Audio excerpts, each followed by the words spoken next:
कहते हैं कि माँ के दिल में अपनी औलाद के लिए ममता ही बसती है। वो ममता जो मौत से लड़ जाती है, दुनिया से भिड़ जाती है। लेकिन मेरठ से एक ऐसा मामला सामने आया है जिसने ममता के सारे किस्सों पर ताला जड़ दिया।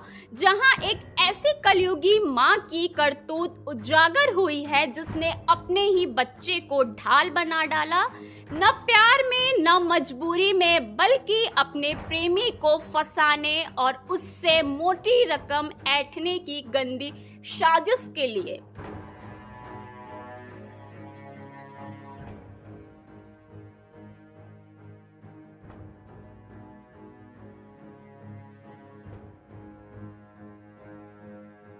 पहले आप इन तस्वीरों को देखिए जहां अपहरण का ड्रामा, रोने चिल्लाने की एक्टिंग और पुलिस को गुमराह करने की चाल, सब कुछ पहले से सेट थी।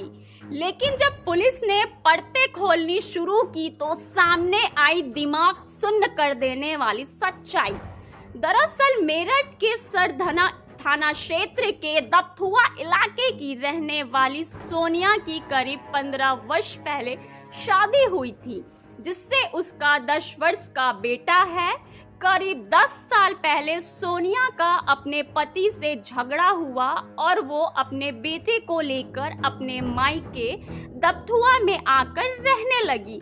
इसी बीच सोनिया अपने बेटे को मायके में छोड़कर खुद गाजियाबाद जिले में रहकर नौकरी करने लगी और इसी दौरान उसके मायके दबथुआ में स्थित अपने मायके के घर के पास में ही रहने वाले मोहित नाम के युवक के साथ उसका प्रेम प्रसंग हो गया, जहां दोनों का प्यार परवान चढ़ा और फिर सोनिया मोहित पर शादी करने का दबाव बनाने लगी।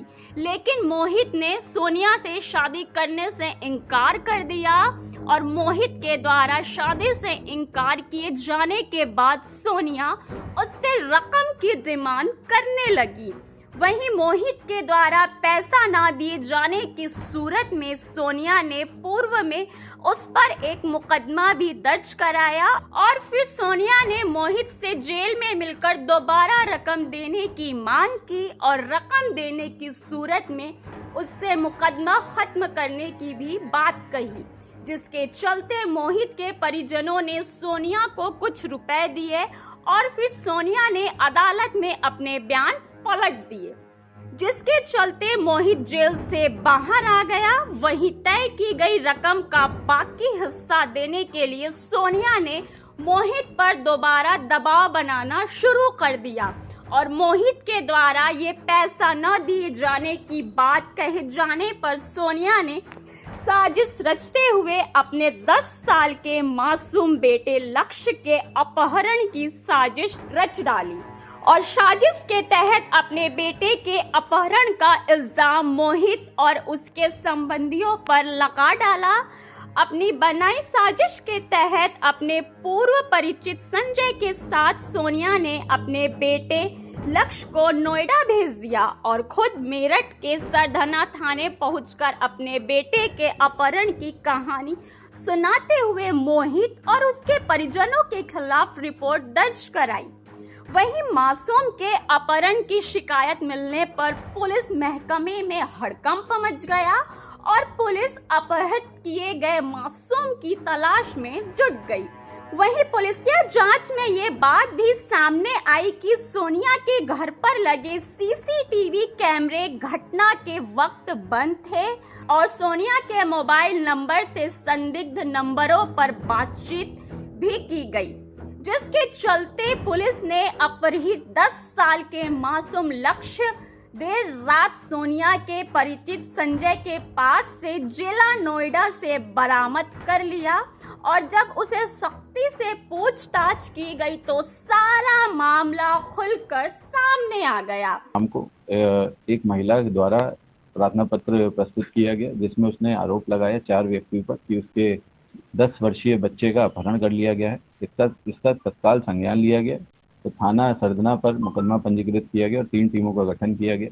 इसमें साक्ष्य संकलन करते हुए टेक्निकल और सर्विलांस की मदद से जो बच्चा है उसको गौतम बुद्ध नगर से सकुशल बरामद किया गया और वहां पर ये संजय के साथ रह रहा था।